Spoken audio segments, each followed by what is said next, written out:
This is WRUULP, Savannah, Georgia, 107.5 FM, WRUU.org.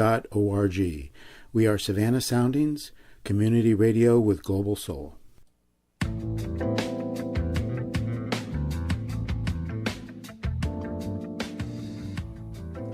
You are listening to One Human Nation with your host, Sandy Batiste. This program will be talking about race and race relations in your community and nationally. Our goal is to be open, honest, and productive.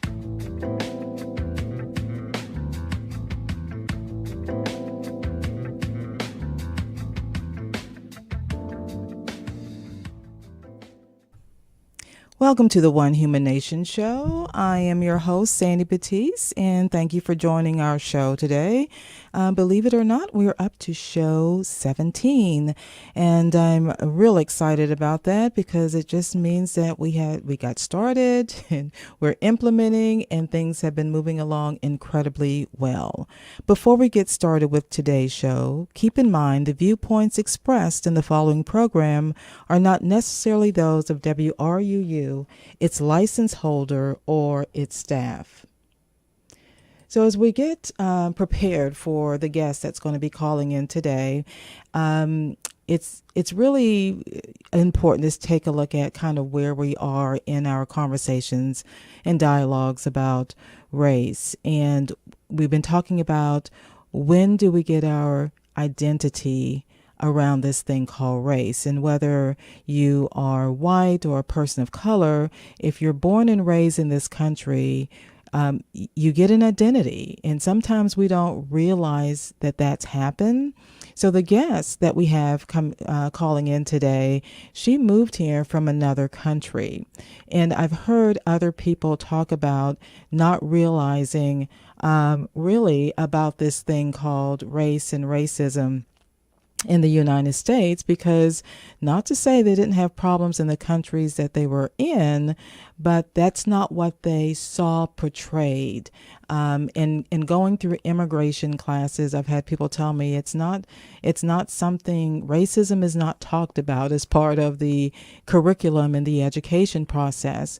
So for some, it's quite a surprise for people of color coming into this country to realize that there is this thing called racism, and they have to figure out how to navigate through it. And for some, it's easier than others, and it's never easy. But it's the question of when is that awareness? What was that moment that they became awake and aware that there was something called racism that was not really working to their advantage, and how that impacted what they were experiencing coming to the United States. So if you haven't tuned into the show before, listened to some of the recorded shows, I want to stress with everyone that's listening, I absolutely love the United States of America.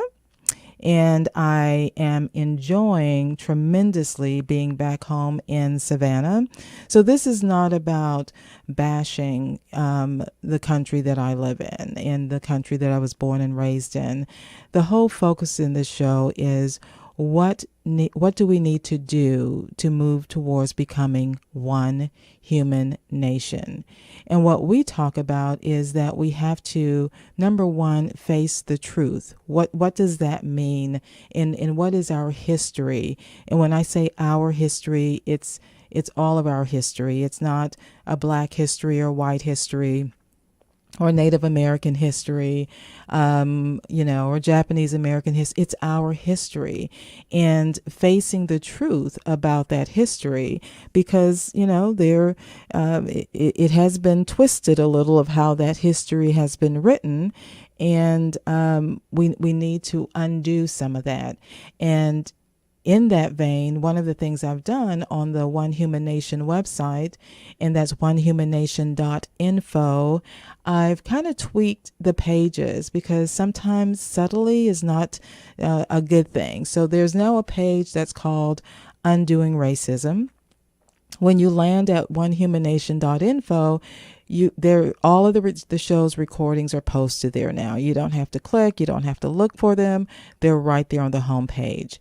And then there's another page entitled Undoing Racism, and that's where you can find the resources that will fit, hopefully, wherever you are in your journey. And that's the other thing. Wherever you are in your journey, you are welcome to participate and engage and do what you can do to start looking at your internal culture. What are some of your internal biases, your unconscious biases?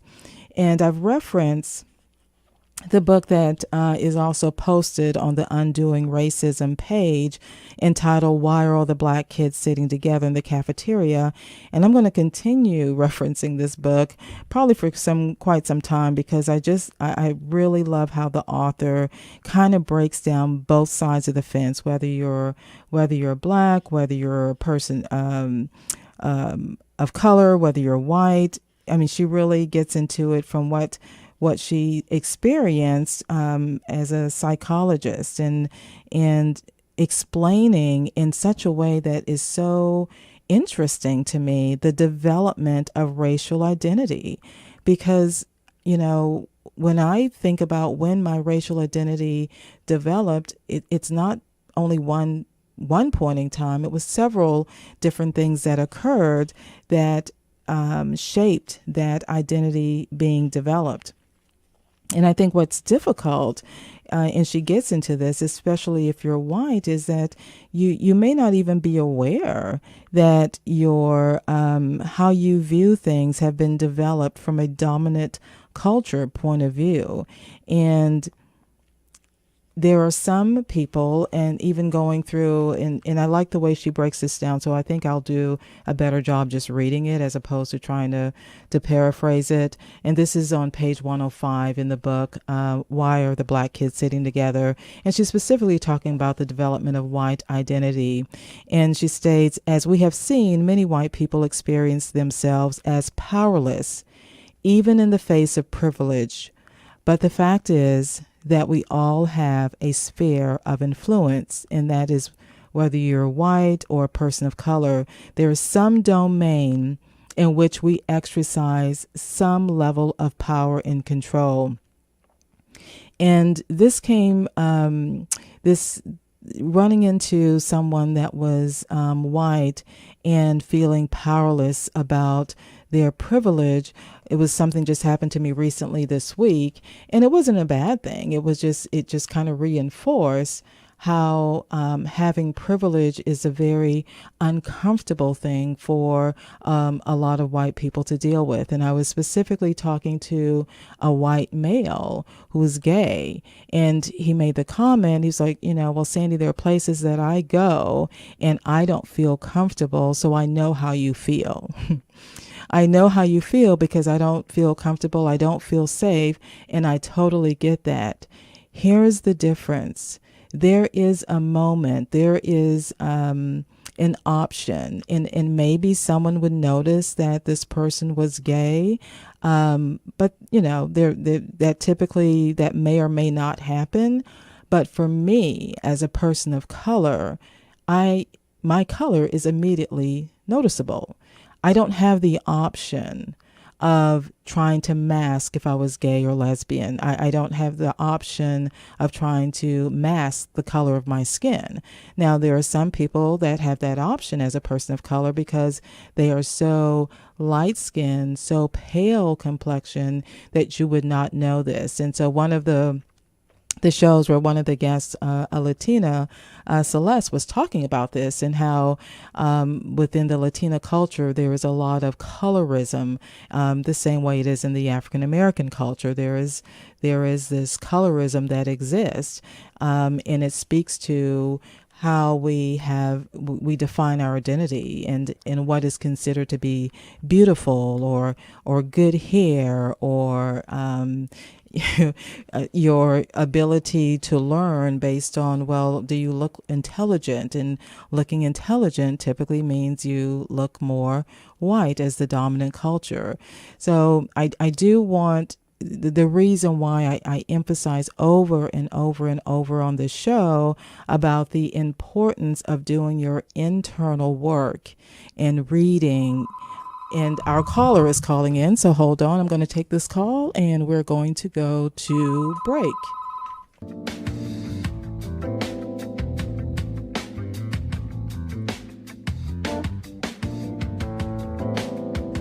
For joining the show. Thank you for inviting me. It's a pleasure to be here, and it's a pleasure to spend some time with everyone from Savannah, Georgia.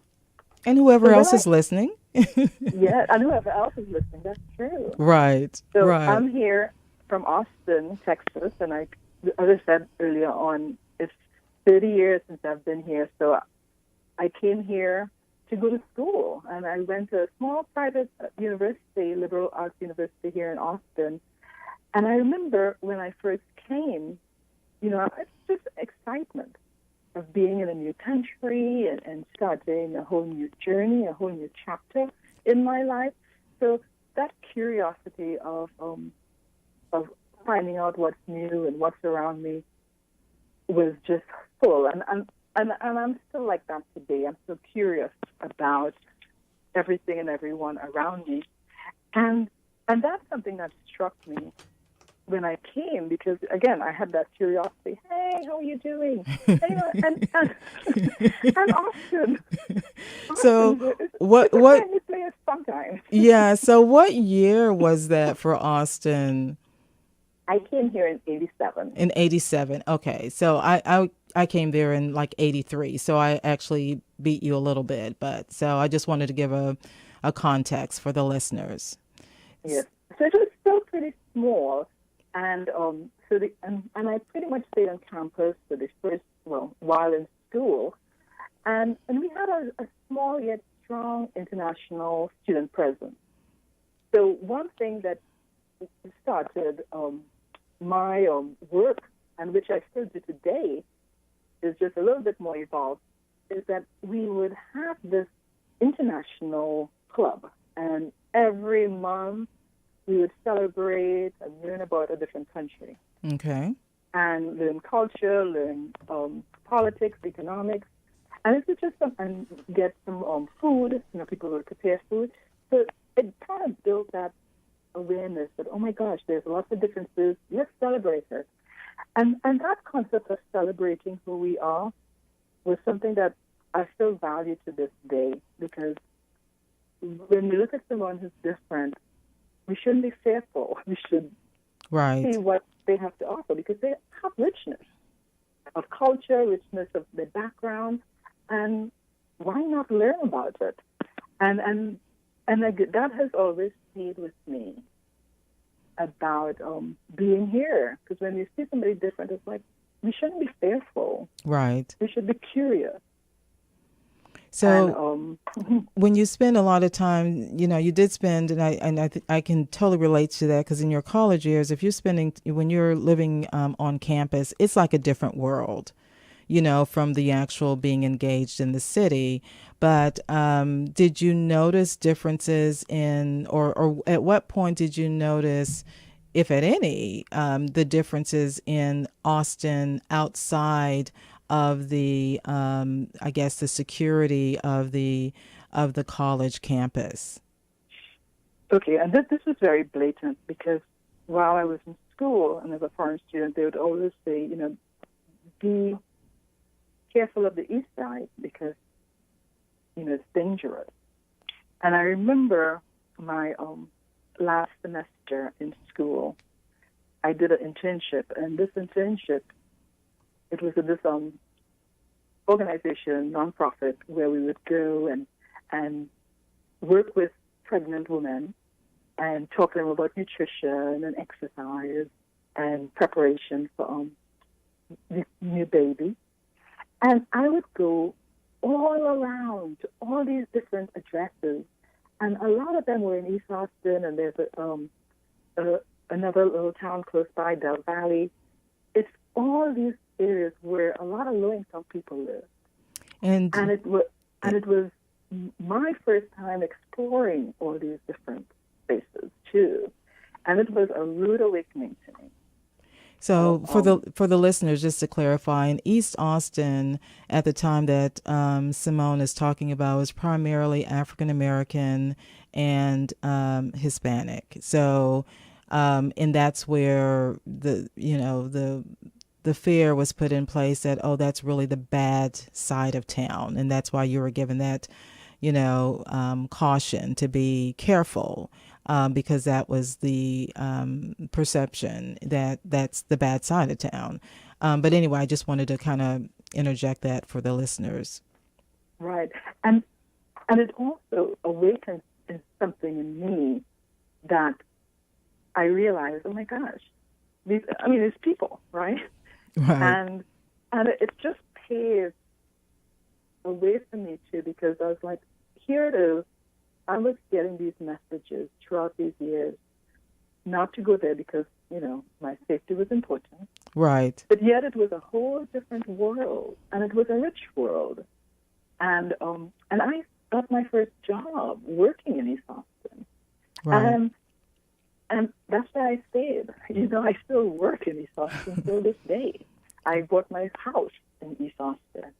And it just, to me, it was an awakening that this is life. You have to be open and not just take what people tell you. Right. And just go and explore and appreciate what the richness in the community. So let me ask you this question. What was your experience then when you went into other parts of Austin? The difference in services, the difference in, even to this day, I love my city. Even to this day, there are limited services in East Austin. Even there's the adjoining town, Del Valle, doesn't even have a grocery store. Right. The people have to travel miles, so there's like food deserts in areas. So the disparities are very evident. Right. And it's saddening. It's saddening to see that we have two different worlds in this community. And, and the thing is, Austin is a community that is always number one and the best places to live, the best place to do this, the best place to do that. Yet there's another side where, we're probably the most economically segregated city. Yeah, and it is interesting that you mentioned that because, I had one of the guests on from Savannah, and he did rate Savannah, from the ethnocentric into the ethno-relative scale, and he gave it two different grades, as far as the day-to-day and the interactions between whites and blacks. He gave it, high marks, 4 to 5, because we have a smaller landmass than a lot of other cities. So our culture has been intermixed together because in order to buy a lot of the produce and products once upon a time, they intermingle together at what's now referred to as city market. So it's a little bit different, but on the economic scale, he did grade it as a 1, because of the economic inequality. So I do want to get into, and it's not only what you noticed as far as the differences in services, but what did you notice individually as far as what was directed towards you as an individual? Because I know you go all over Austin, at least I know you do that now. You may not have done that so much then, but I know you do that now. And so what are some of the challenges that you faced or you feel as far as what's the difference when you go into other neighborhoods? What's that expectation or that experience like? I would say, and this is something too, that's why I work so hard in the area that I do, is that aspect of visibility. I have had so many different experiences where I have been to different places and you're not really seen. Even in meetings, you're not seen. And one that comes to mind immediately, I remember a former boss and myself. We had a meeting with these two gentlemen, and it was looking at possible ways that we can work together. And we were talking, and I remember saying a couple of things, and then after there was a little pause, and then one of the men repeated exactly what I just said, and I looked at him, and then it happened again. He repeated exactly what I said, and I was like, oh my God, did he not hear what I was saying? And then, I'm looking at him, but he would never look at me, and then it finally occurred to me, I was like, I'm invisible to him. Right. And at that moment, I was like, okay. Well, I guess I didn't. I just had to shift myself a little bit, get back into focus. And I'm like, okay, all right, I'm present. Right. And I just had to let him know that I'm present. Not in a rude way, but I'm here. Right.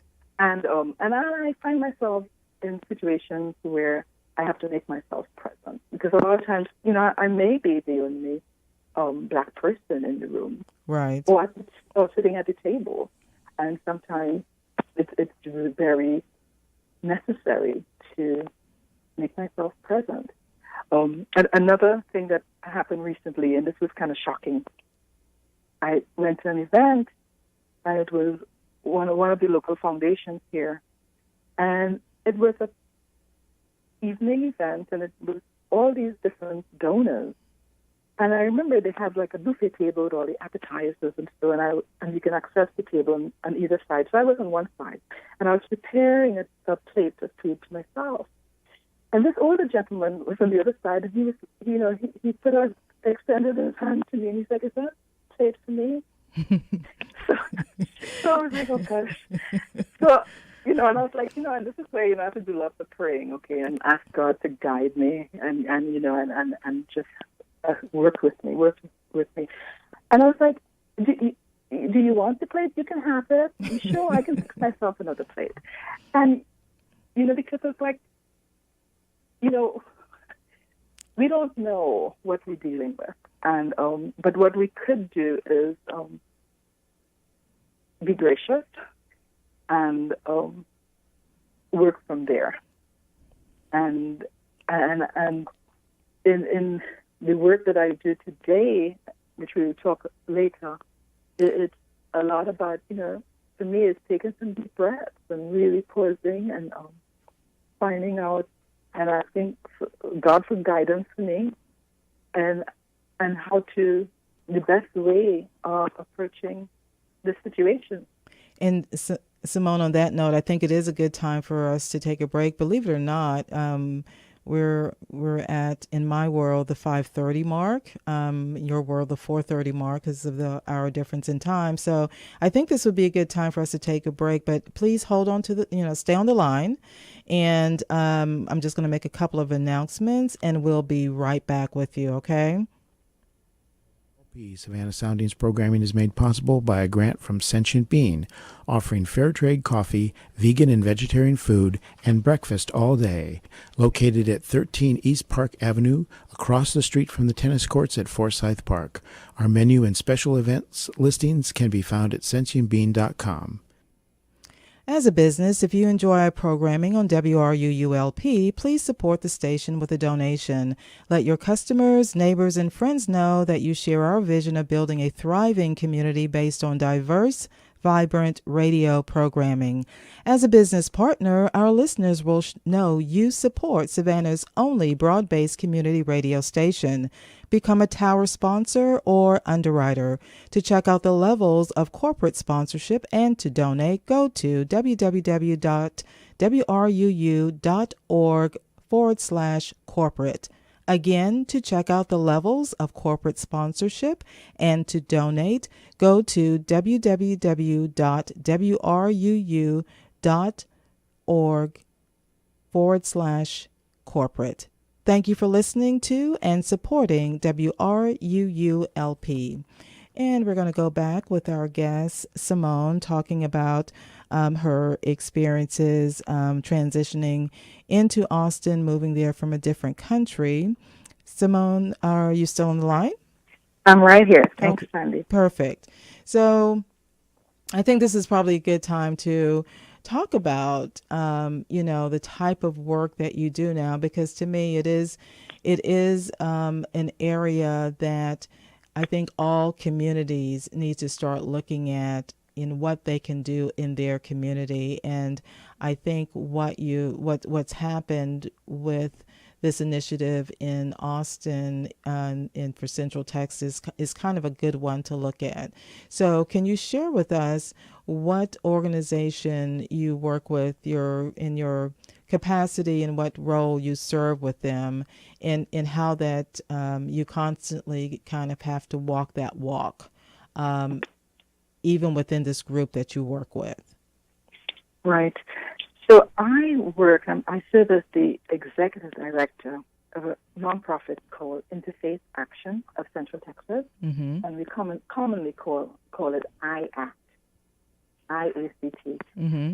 And our mission is to cultivate peace and respect through interfaith dialogue, service, and celebration.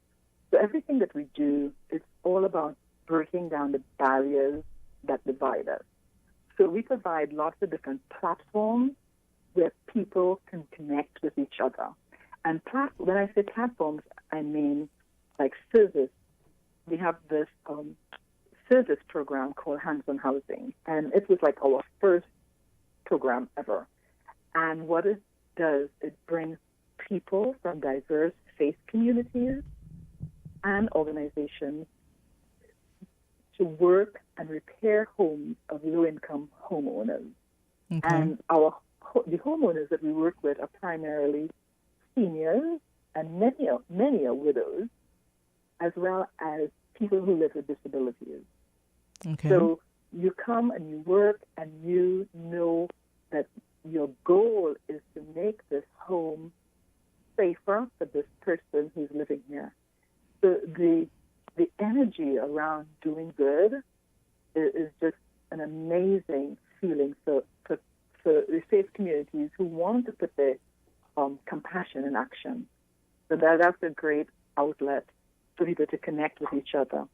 Right. And then the other service program that we do is working with refugees. We work with newly arrived refugees, teaching English instruction so that they can have the language skills to be able to communicate and interact with each other so that they can live here in this new community of theirs.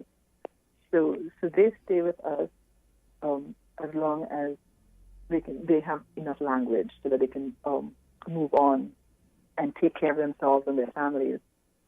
And then we also have other opportunities where people can connect. And this one is called the Red Bench, and it's our dialogue program. So we call it the Red Bench Interfaith Conversations That Matter. And I think that's the one that I went to, and that was awesome. Yeah, it's amazing because here it is. You have a concept that you're bringing people together to have a conversation, knowing full well that they believe in different things. They come from different faith traditions, and you bring them together to have a conversation. So of course, one thing that you have to do is to make sure you have some agreement, right, of how the conversation is going to go. And then, and it's a very structured conversation. And we also have someone we call a table host who helps guide the conversation. And part of that, too, is that we don't call them a facilitator or moderator because they also participate in the conversation. Right. And more than ever, the Red Bench conversation, it's an exercise in listening to each other. And we when someone speaks, they hold a stone, and we call it the talking stone. And that person has that talking stone. No one else speaks. They give all their attention to the person with the stone. And that whole idea of being seen, right, being heard and being valued comes right out of just that act of listening to someone, where they know that, yes, they were seen, they were heard, and they were valued. And I can't tell you enough how those three things, how important they are. And what was really impactful for me was there was no judgment. When you're holding that talking stone, you feel empowered you feel safe that you can say what you want to say without someone sitting at your table taking offense. Or if they take offense, it's not really too much they can say about it. They'll get their opportunity to talk when they have the talking stone. But I found it to be where people were there to listen to other people. Right. It was very interesting to me. And I had already started, of course, working with the One Human Race series, and it's similar but different. And what was impressive about the space that you hold these conversations, I think the one I attended, I don't know how many tables there were, but it had to have been, 50, 60. It was a lot. There was a lot of tables.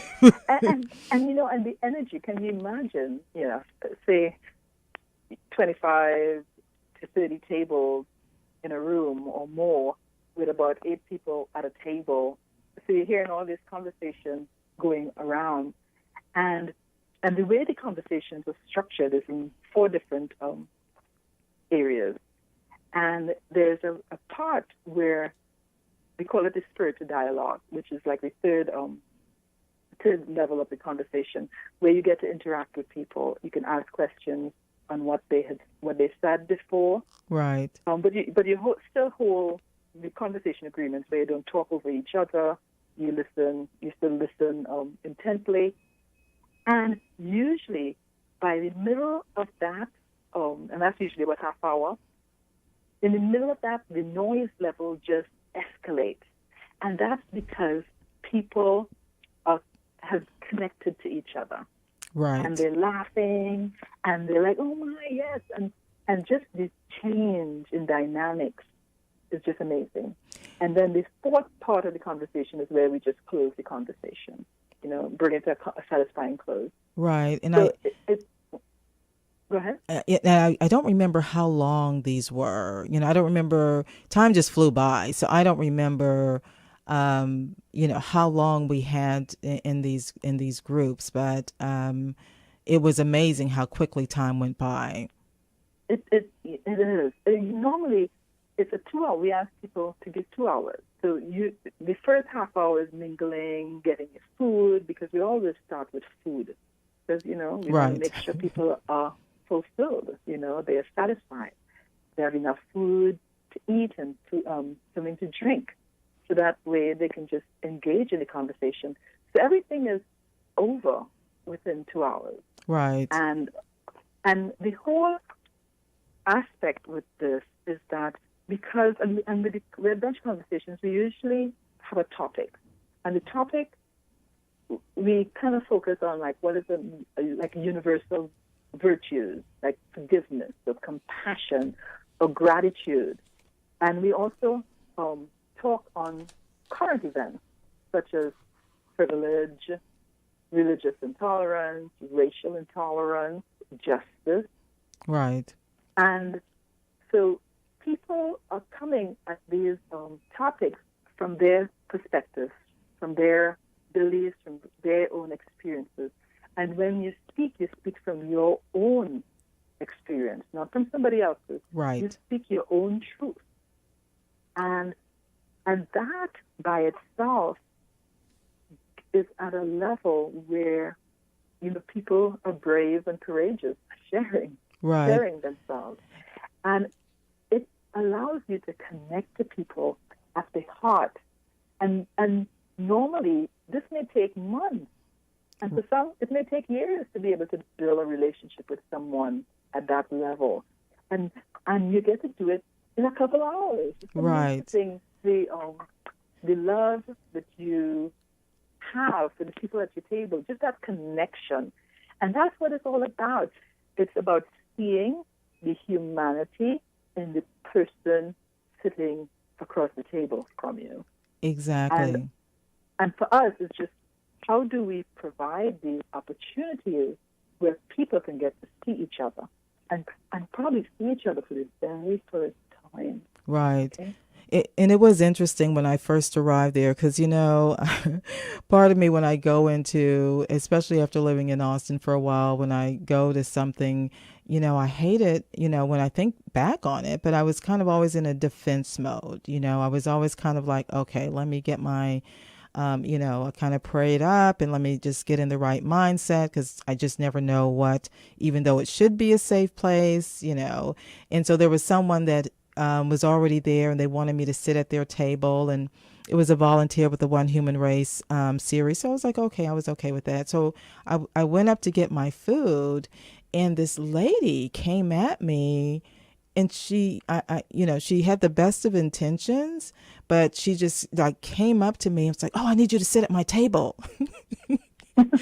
She was white, bless her heart, because we don't have any people of color. And I'm looking at her and kind of like moving away from her because I'm like, okay, where is Simone here? I mean, kind of get your people under control here. But so I told her very nicely, I said, ma'am, I'm sorry, I already have a table that I'm sitting at. And I think as I was talking to her, she kind of realized that she was kind of like over the top. Right. She was like over the top. So she kind of, she kind of disappeared, but it threw me off because it was like, whoa, okay. And that is one of the things that, was always a challenge for, even us with doing the One Human Race series. There is finding people of color that were willing to participate because it may be different because IACT is coming from different religious cultures and denominations. So I think it was maybe a little bit easier there to get the intermingling. But did you find that to be the case, that there is some reservation for the people of color in Austin, no matter what denomination or religious background they're coming from? Is there some reluctance for them to participate? Well, I think, again, is safe places and being able, knowing you're welcome, knowing that, oh my gosh, I'm not going to have to preach to somebody today. It's just that feeling of value that, okay, you're going to get a lot out of it also, okay? You're going to share, but you're going to get a lot. And I think when people are around sincerity, I think they're a lot more open. But if they know that they're just going to be a token to something, right, that's just not cool. Right. I think we want to have authentic, sincere conversations, build sincere relationships. And I think that's something that is a lot more attractive. I agree with you. People. If you know that you can be honest and you feel safe, that you can be open wherever you're going to share your stories, then you're very selective on what you're going to participate with. And Celeste, believe it or not, the time is moving along. So I do want to cover, because we've got about 5 or 6 more minutes. And I do want you to share for communities that are considering something like this, what are some things that you would suggest for them, for a starting point? Because I have had this conversation with the church that I joined here, but what are some insights that you can provide, some basic things that need to happen first? If you had to break it down into a step 1, step 2, step 3, or is that asking too much, or however you want to break it down? Okay. I think it's really important to be clear as to what you want. All okay. Right? So for us, we are very clear that we want to provide platforms where people can connect with each other. Okay? Safe places where no matter where they are on their journey of faith, they're welcome. Right. I'm talking, they're welcome to connect with us. Right. And 2, be neutral. For us, it's very important for IACT to be a neutral body where anyone of any faith, or even if they claim that they have no faith, they can still connect with us because, we want to make sure we represent everyone. Right. If you're Hindu, if you're Jewish, if you're Muslim, if you're Christian, then you can say, IACT, Interfaith Action of Central Texas, I feel welcomed. I feel a part. I feel they speak for me or speak highly about my faith, and I think that is something that ownership is really important. Okay. And 3 is having that focus and that mission, you come right back to it all the time. Focus on that so you don't go astray. And it can't be everything to everyone. So being really clear. Right. Okay. Right. I think it helps, and consistency Okay. is so important. So And setting some rules, some ground rules, some basic, that we will be respectful. It's a place where everyone is welcomed. Those are, and when you speak, you speak authentically and truthfully. But you speak from your own experience, and we're here to learn about each other. We're here to build relationships. Okay. And I think just that clarity has really worked for us. So give me an idea how did the whole idea of IACT come about? Was it something that was being done in another city, or how did that all happen? So we can trace our roots back to the 40s when some local pastors in Austin came together. And they met throughout the years informally, having coffee, donuts, and talking about current issues. But many of them belonged to what you call the Austin Conference of Churches, and then there was another group called Metro Ministries. Okay. And they realized that the one thing that they were missing is the service component in their work, and how service, interacting with people, is where you have transformation. Right. And they dissolved the organization, and they created what we call Interfaith Action of Central Texas. Back then, in 1988, when it was founded, it was called Austin Metropolitan Ministries. Oh, I remember that.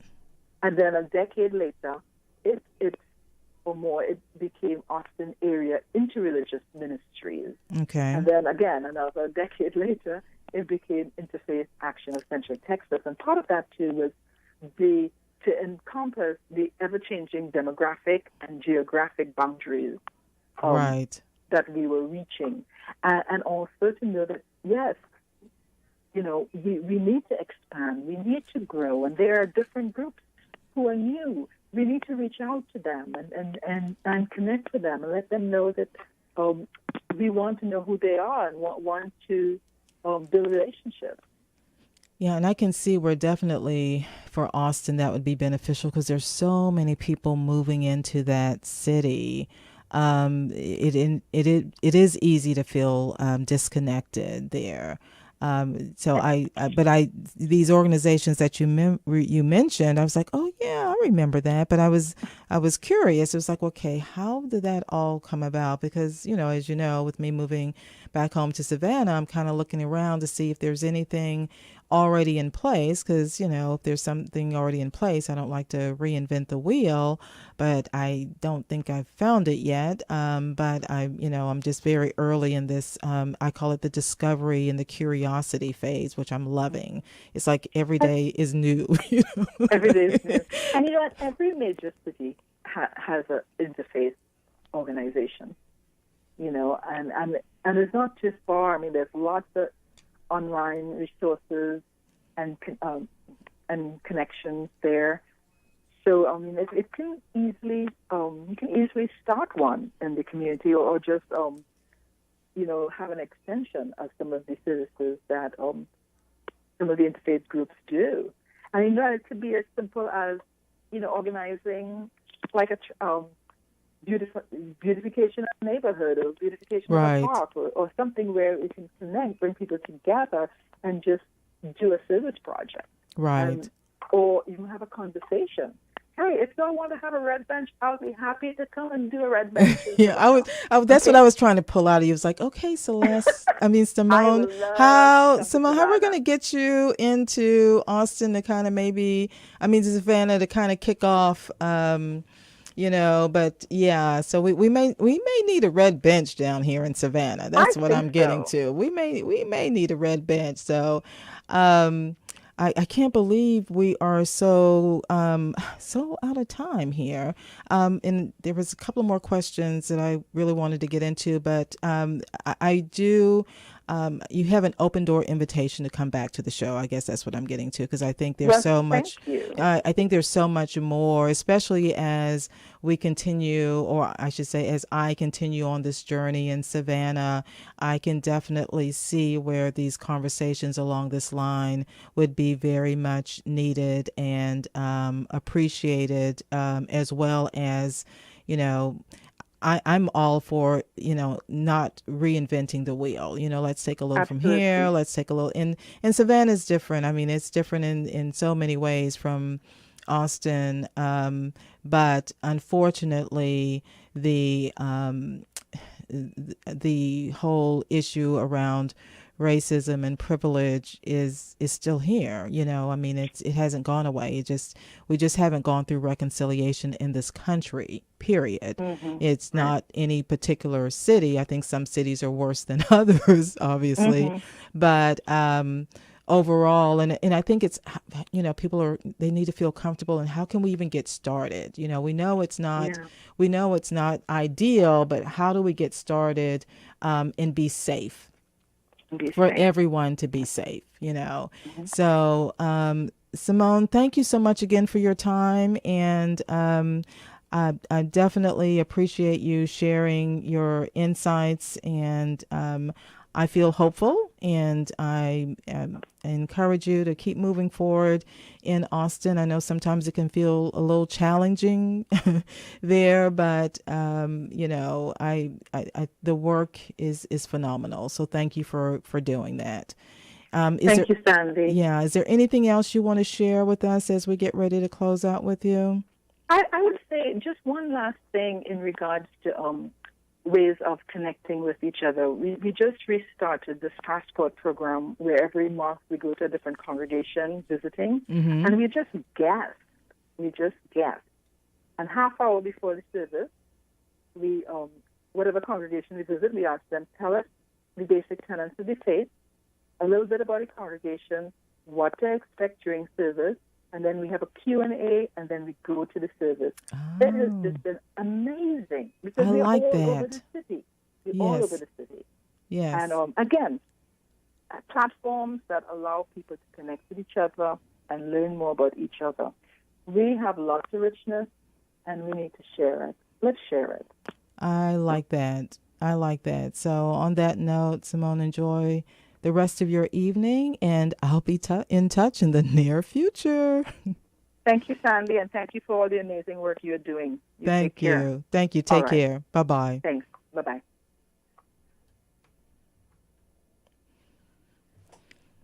And to our listeners, we are just about out of time. I wanted to share a couple more things with you, but I guess I'll have to do that next week on the show. I will encourage you, please go to the OneHumanNation.info website, because that's where I do try to kind of keep the site fresh and change things. And there's an activity there under the Undoing Racism page that hopefully will maybe for some of you be a little bit less intimidating than the implicit association test. And if you scroll down, it's called Unpacking the Knapsack. Some of you may be familiar with that, but I encourage you to do that activity.